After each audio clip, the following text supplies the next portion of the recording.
nombre es Israel Zamora, soy ex senador de la República y también formo parte de Morena.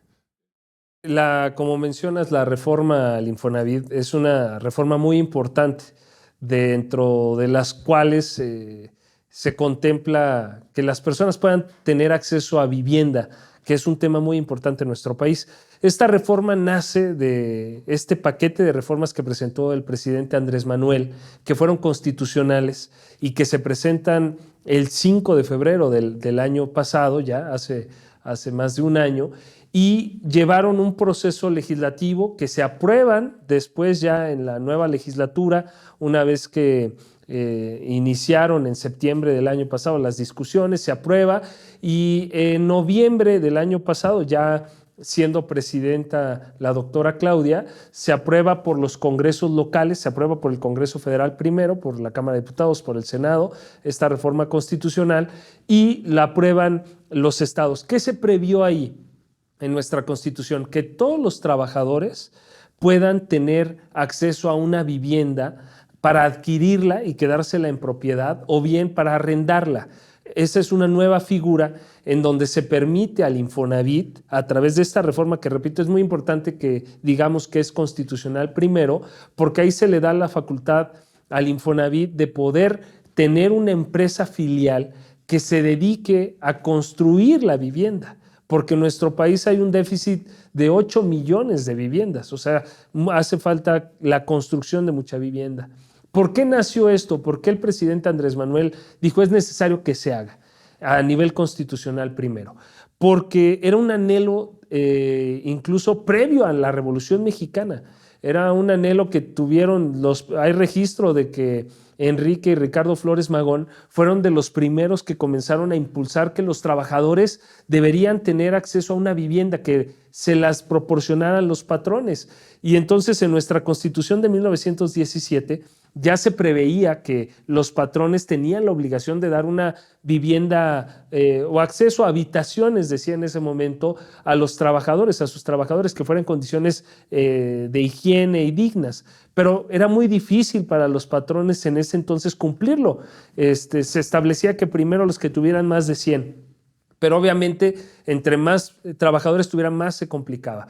En el 70 viene una reforma, se hace el Infonavit y comenzaron los gobiernos siguientes y previos al del presidente Andrés Manuel, pues se prestó a muchísima corrupción, se hacían casas en lugares en donde nadie los necesitaba.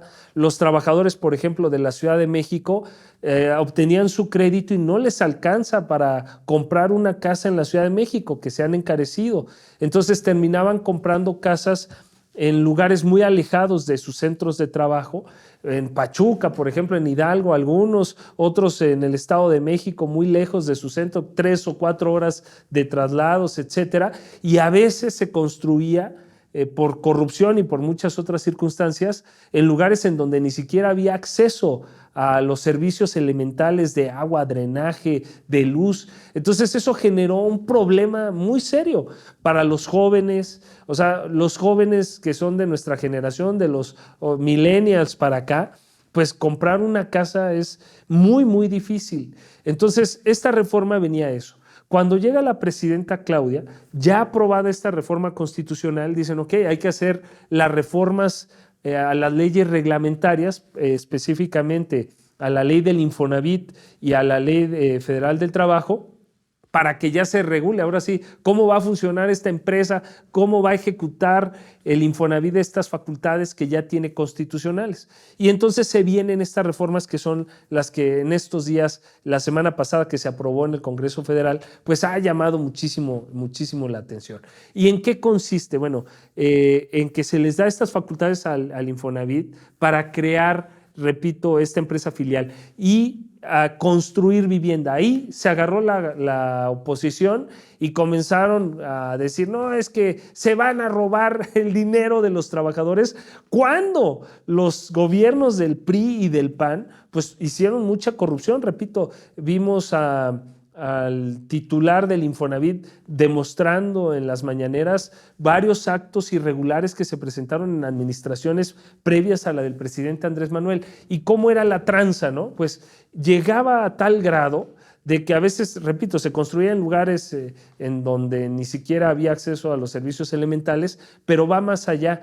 Se contrataron a despachos jurídicos o abogados, despachos de abogados, para recuperar créditos, porque otro problema que tenía el sistema anterior es que los créditos se volvían impagables. Una persona terminaba pagando 2 o 3 veces más el crédito que se le había otorgado, entonces muchos incumplían porque decían, oye, yo ya pagué lo que me prestaron, ¿por qué tengo que seguir pagando? Bueno, pues el sistema anterior generaba esto y entonces contrataron a despachos que comenzaron a demandar por miles de trabajadores y el problema era que se coludían con el Poder Judicial, que también se tuvo que reformar por corrupto, que algunos jueces se prestaban y digamos, si el trabajador era de la Ciudad de México, lo demandaban en Nayarit o viceversa, si era de Nayarit, lo demandaban en la Ciudad de México y pues jamás podía defenderse en juicio, perdían el juicio y perdían sus casas.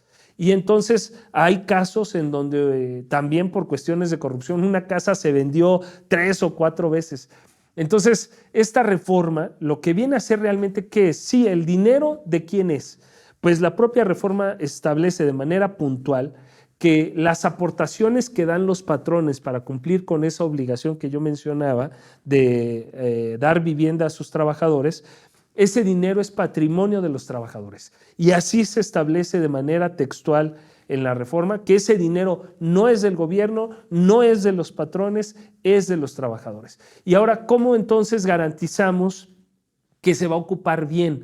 Primero, porque los órganos de gobierno del Infonavit, el principal órgano de gobierno, el que está sobre todos, es la Asamblea General. Esa Asamblea General está compuesta de manera tripartita por representantes del gobierno, que antes eran 45 en total, ahora van a ser solo 30, 10 del gobierno, 10 que representan a los trabajadores y 10 que representan a los patrones o empleadores. Entonces ahí está garantizado que el interés de los trabajadores va a estar representado y quien lleva a cabo toda la planeación, aprobación de los estados financieros, aprobación del plan financiero también que se va a presentar, es decir, en donde se decide a dónde se va a ir el dinero, en dónde vamos a invertir, qué son los inmuebles que se van a comprar, está la representación de manera tripartita del gobierno, patrones y principalmente de los trabajadores. Y eso garantiza que ahora sí se cumpla. ¿Cuál es el plan que tiene la presidenta Claudia? Que en su sexenio se construya 1 millón de viviendas. Es muchísimas viviendas.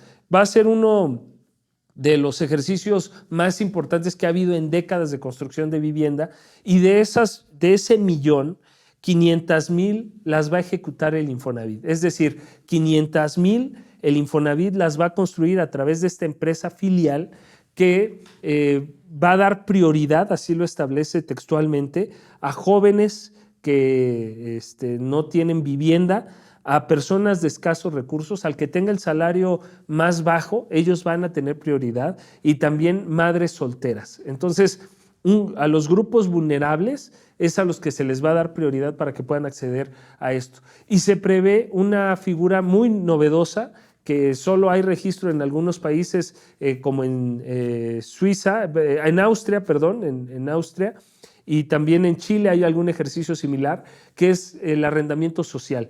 Quiere decir que cuando una persona cumpla 1 año ya de cotizar, que se metió a trabajar y ya lleva 1 año ahí y está dado de alta legalmente, de manera formal, digamos, va a poder acceder al año a una renta social en donde el gobierno va a construir viviendas y va a decir, aquí se las vamos a dar a bajo costo, dependiendo de tu salario. Entonces, si tú ganas poquito, pues vas a pagar poquito de renta. Si ganas más, pues vas a pagar más. Va a ser proporcional a tu salario, pero no va a exceder del 30% de tu salario. Así el restante 70% lo puedes dedicar a cubrir el resto de tus necesidades. Entonces, es un sistema social. Esta empresa que se crea, a diferencia de las otras que eran privadas y buscaban el lucro y no les importaba nada, pues esta es una empresa cuyo objetivo no es el lucro, no es enriquecer al Estado, es más bien brindar un apoyo social a las personas que no han podido acceder a la vivienda.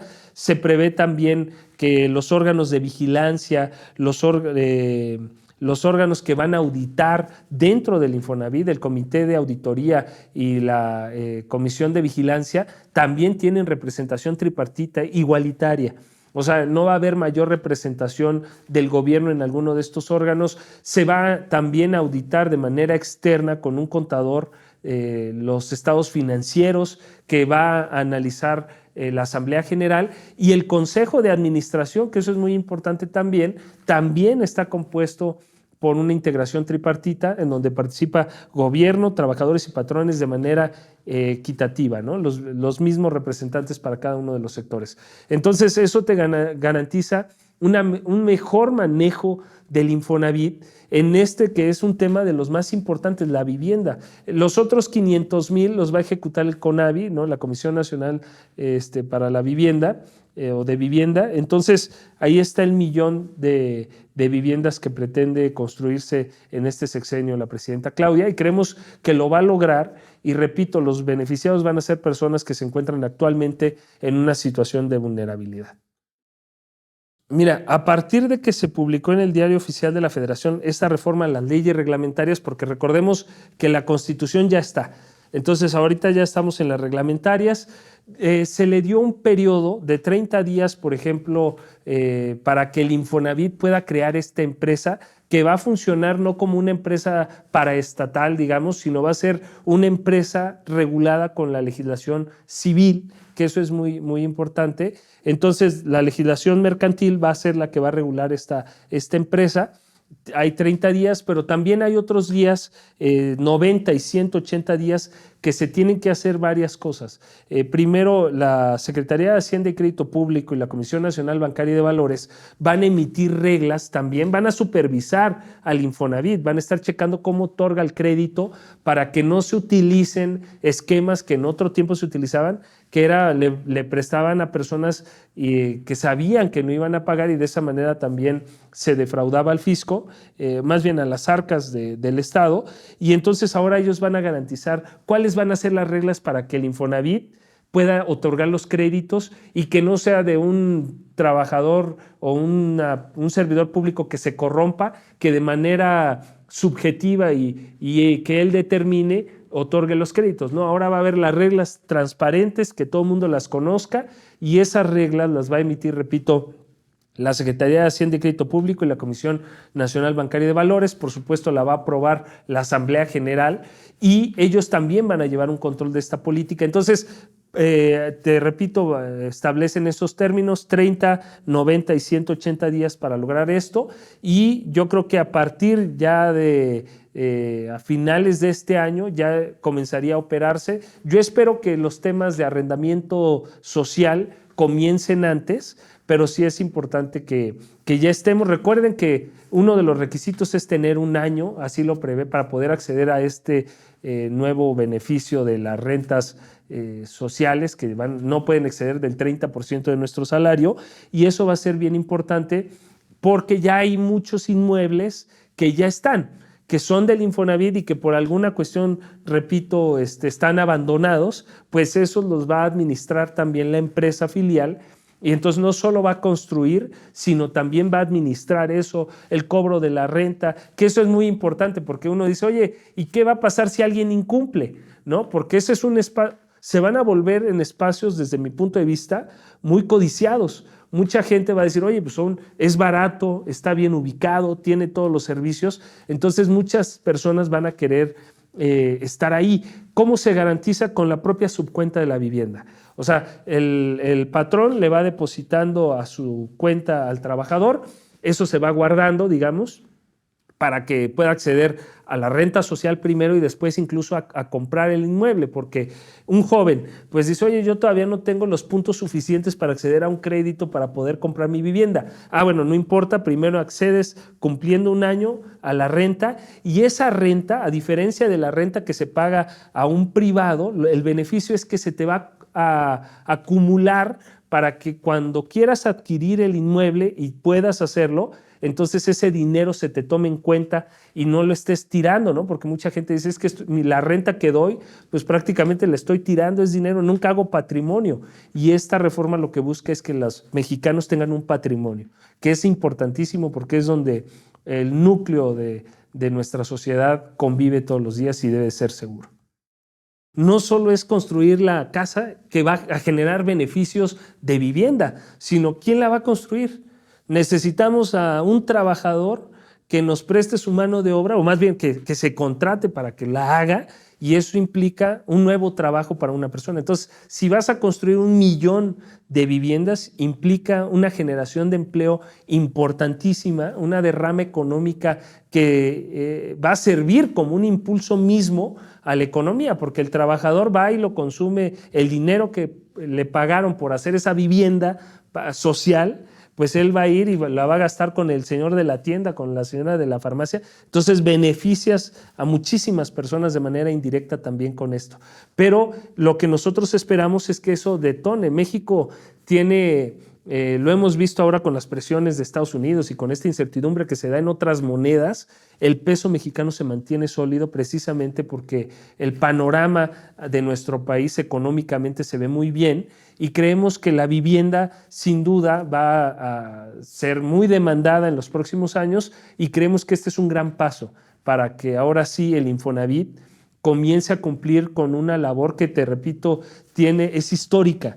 Por eso esta reforma es tan importante, porque era un anhelo que no se había podido cumplir incluso ni con la revolución se logró, y en esta precisamente es la cuarta transformación. Lo que se busca es cumplir esos anhelos que quedaron pendientes en la revolución. Hola, ¿qué tal? Soy Israel Zamora, ex senador de Morena y también abogado, y vamos a estar platicando acerca de la ley y de las reformas que se hicieron a la Ley Federal del Trabajo y del Infonavit. Y los invitamos a que continúen viendo todos los programas de la 4TV.